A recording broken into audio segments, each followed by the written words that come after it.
reality and that inscrutable power which creates this world of relativity. And the third thing, what is the relationship between the absolute Brahman and the relative world. And the fourth, last but not the least, how to release ourselves from this bondage. If you know this fourth, then there remains nothing more to know. फिर जानने की कोई बात नहीं हो गई, खत्म, खेल खत्म. ओ, आपने आधे मिनट में खेल खत्म कर दिया. हाँ, लेकिन ये गेम चलता क्यों रहता है? क्योंकि हमको मजा आ रहा है उसमें. जब तक हमें इसमें मजा आता रहेगा तब तक तो चलता ही रहेगा. ये तो हमारे ऊपर है. ओ, चलो, जो भी क्लियर हो गया. तो अब हम पहला श्लोक पढ़ते. चतुश्लोकी का पहला श्लोक. श्री भगवानुवाच अहमेवासमेवाग्रे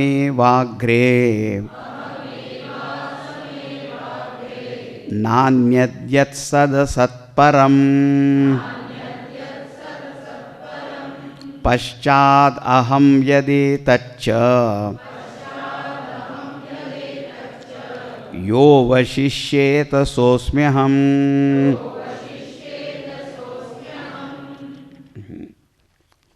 आहा, अब देखो,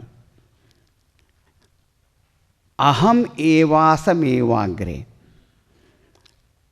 अहम एव माने मैं ही मैं. आसम, आसम माने था, केवल मैं ही था. और यहाँ पे एक शब्द है अहम एव आसम एव. अगेन फिर से तो ने अग्रे, अग्रे मैंने बिल्कुल प्रारंभ में मुझे सृष्टि वगैरह कुछ नहीं थी. तो सृष्टि पहले कौन कह रहा? केवल मैं ही था. और कैसा था? था ही था. हाँ, तो उसने कहा अहम एव आसम, आसम एव अग्रे. हाँ, क्या बढ़िया बात बता दी कि प्रारंभ में मैं था और था ही था, माने केवल अस्तित्व रूप में, केवल सत्ता रूप में. In the beginning I alone was there as pure existence. निर्विशेष सत्ता रूप में मैं था.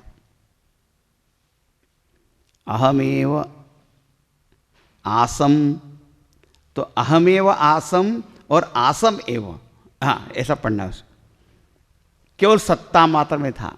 अग्रे, अग्रे माने पहले, पहले माने सृष्टि है प्राक, माने सृष्टि के पहले जब आपकी सृष्टि वगैरह कुछ नहीं थी तो वहाँ पे क्या नहीं था? कुछ नहीं था. बोले मैं ही था, दूसरा कुछ भी नहीं था. बोले दूसरा माने क्या? न अन्यत, दूसरी और कोई चीज़ नहीं थी. कौन सी? नान्यत यत, जो कि सत असत, जिसको हम व्यवहार में सत असत कहते हैं, उनमें से न सत था न असत था, न परम, और उसके सत असत के परे वाली भी कोई चीज़ नहीं थी. पता नहीं आप क्या बोल रहे हो. अच्छा, क्योंकि कहा सृष्टि के पहले सत असत परम कुछ नहीं था, बोले भगवान ही था, मैं ही था. तो भगवान, इसका मतलब बाद में आप नहीं रहे, सृष्टि के पहले आप थे. चलो, फिर सृष्टि हुई तो आप गायब हो गए. बोले नहीं, पश्चात हम यद एतच्च, यद एतत्, अभी तुमको जो कुछ दिखाई दे रहा है माने सृष्टि के पश्चात वो भी मैं ही हूं. पश्चात अहम यद एतच्च. ओहो, और भी सुन लो. ये जो सृष्टि है, सृष्टि का अर्थ ही क्या हुआ? कि जो प्रकट हुई है तो वो लीन भी हो जाएगी, क्योंकि यहाँ पे जो जो कुछ दिखाई देता है वो लीन ही तो हो जाता है, कोई रहता है वहाँ पे। जो जो उत्पन्न हुआ है वो सब नष्ट होते जाता है। तो यदि प्रकट हुआ है तो गायब भी हो जाएगा हर चीज। कोई रही है आज तक? तो बोले नहीं। तो बोले जब ये सृष्टि चली जाएगी तब? तो बोले जो बचेगा वो मैं ही। यो अवशिष्येत, हाँ, सृष्टि के लीन हो जाने पे, समाप्त होने पे, प्रलय होने पे जो भी नाम देना है, तो फिर जो बचता है सहा अस्मि अहम्, वो मैं ही हूं। अगर इस श्लोक में आपने मजेदार बात देखी, बोले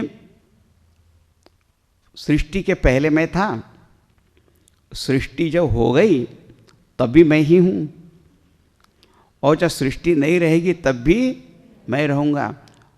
तो फिर क्या है, क्या बात क्या है? तो बोले मैं ही तो हूं, और किधर सृष्टि उष्टि को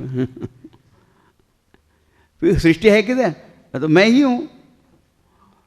ओ, तो मैं ही हूं। बीच में आपने एक नाम दे दिया सृष्टि, बाकी वह है तो मैं ही। ओ, क्या बात है। अहमेवासमेवाग्रे नान्यद्यत् सदसत्परम् पश्चादहं यदेतच्च यो वशिष्येत सोऽस्म्यहम्। अब देखो एक एक एक शब्द को और है। ले पहले मैं था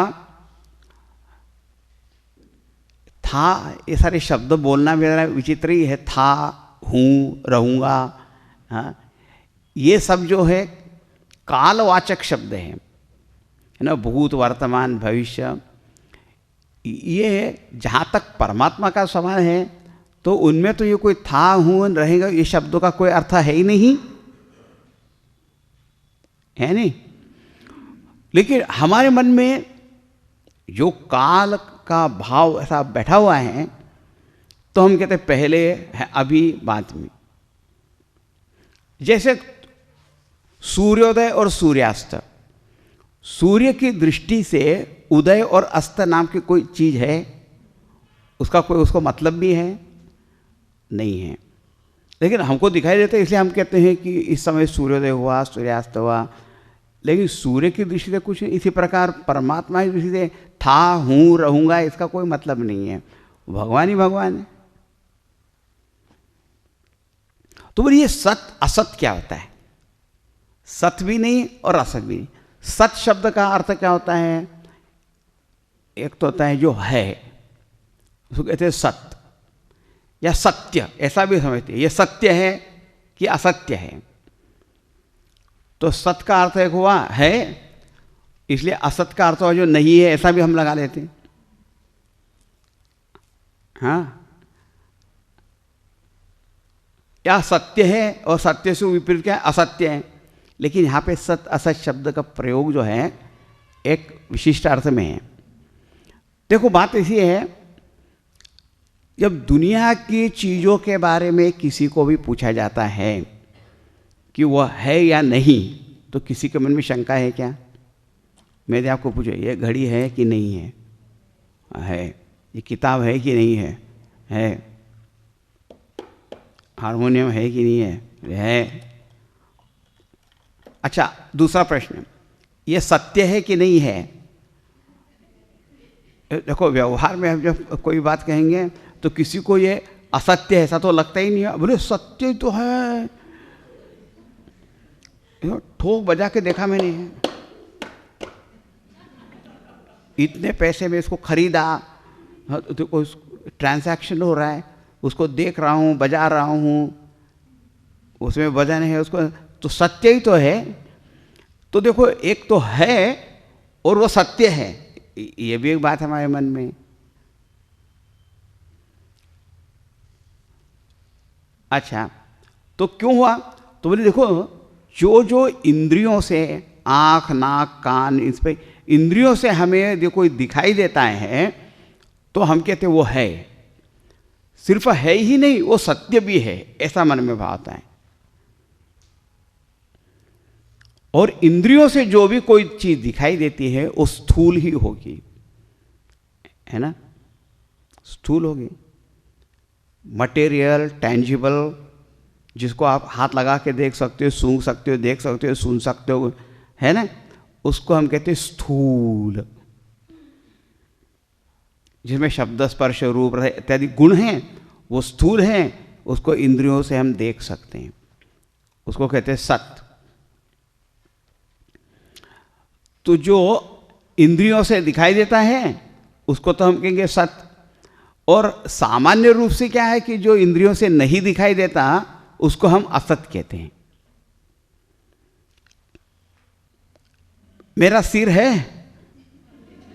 हाँ, बाल है थोड़े, है थोड़े हैं, सींग है, हाँ,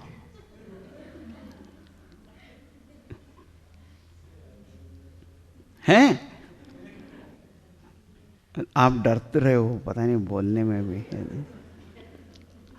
एक जगह मैंने से पूछ लिया, आपको मेरे सींग दिखाई देते हैं? एक आदमी ने कहा अभी तो नहीं दिखाई दे रहे हैं।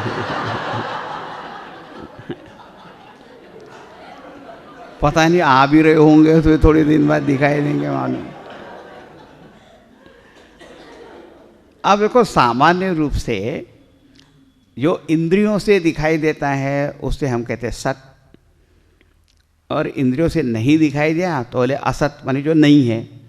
अब यहाँ पे भगवान ने कहा कि न सत था न असत था, तो सत का अर्थ हमने स्थूल दिखाई दिया।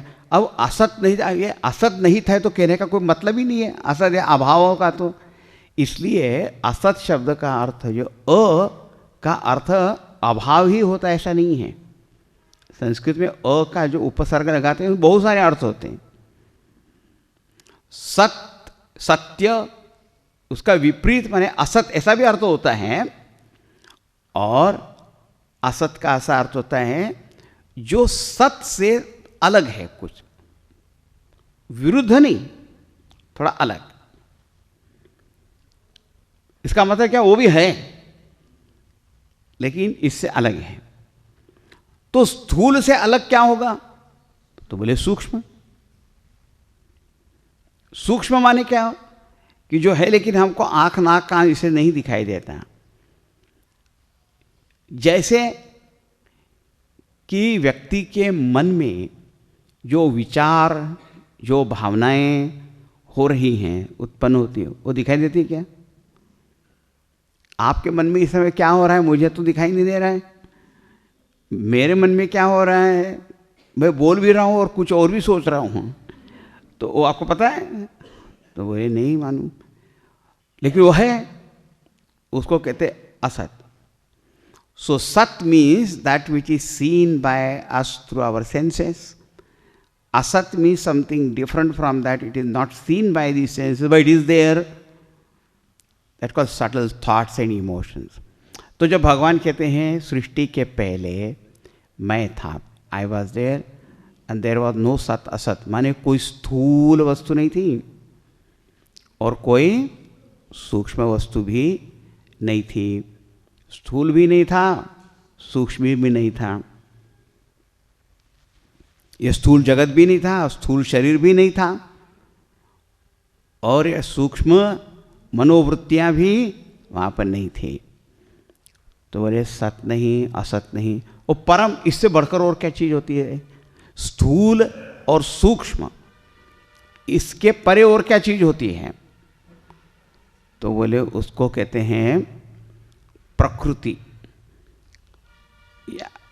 अव्यक्त संस्कार, वासनाएं, है ना, अविद्या वगैरह जो है वो सब परे वाली है।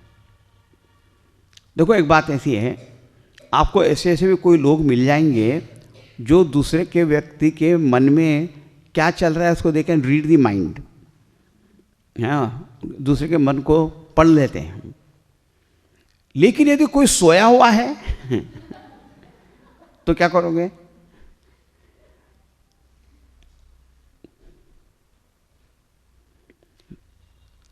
सब लोग सोए हैं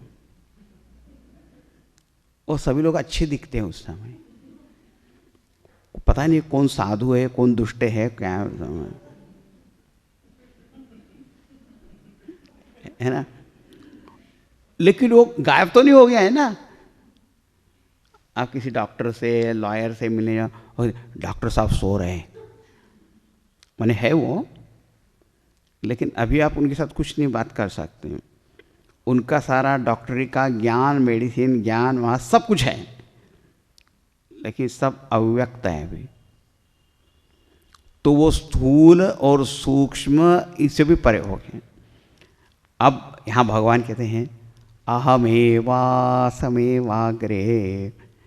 नान्यत् सदसत्परम, और मैं ही मैं था केवल निर्विशेष सत्ता के रूप में। उस समय